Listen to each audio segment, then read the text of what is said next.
అందరికీ నమస్కారం.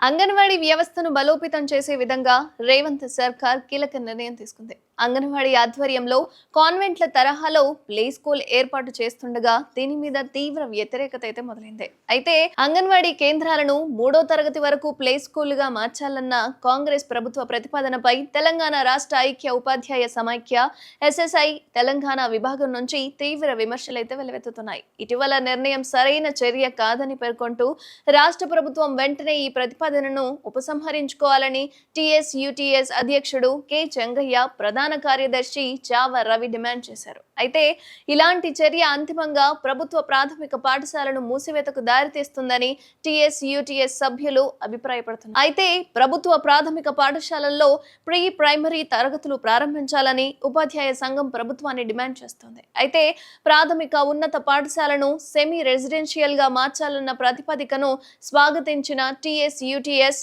ఎంపిక చేసిన పాఠశాలల్లో ఒక్కో తరగతి సబ్జెక్టుకు ఒక్కొక్క ఉపాధ్యాయుడు, ప్రధానోపాధ్యాయులు సరిపడా బోధనేతర సిబ్బంది ఉండేలా చూడాలని ప్రభుత్వాన్ని డిమాండ్ చేస్తోంది. అయితే అంగన్వాడీ కేంద్రాల్లోనే ప్రీ ప్రైమరీ తరగతులు నిర్వహించాలని ప్రయత్నిస్తే ప్రభుత్వ విద్యా రంగానికి నష్టం వాటిల్లుతుందని ఎస్ఎఫ్ఐ రాష్ట్ర అధ్యక్షులు ఆర్ఎల్ మూర్తి, కార్యదర్శి టి త్యాగరాజు ఒక ప్రకటనలో పేర్కొన్నారు. అయితే జాతీయ విద్యా విధానం 2020ని అమలు చేసేందుకు కాంగ్రెస్ ప్రభుత్వం కుట్ర పన్నుతోందని, రాష్ట్రంలో ఆ విధానాన్ని అమలు చేయొద్దని ఇద్దరూ డిమాండ్ చేస్తున్నారు. ఇటీవల తెలంగాణ ప్రభుత్వం ప్రాథమిక విద్యను ప్రోత్సహించేందుకు అమ్మ మాట, అంగన్వాడీ బాట అంటూ కార్యక్రమాన్ని ప్రారంభించారు. అయితే ఈ కార్యక్రమం జూలై 20వ తేదీ వరకు నిర్వహించారు. ఈ స్పెషల్ డ్రైవ్ లో భాగంగా చిన్నారులకు అక్షరాలు, అంకెలు, ఆటపాటలతో పాటు కూడిన విద్యను కూడా బోధించారు. అంతేకాకుండా రేవంత్ సర్కార్ అంగన్వాడీలకు భారీ శుభవార్తను అందిస్తోంది. తెలంగాణలో అంగన్వాడీ టీచర్లు, హెల్పర్లకు ఇకపై పదవి విరమణ పొందించిన తర్వాత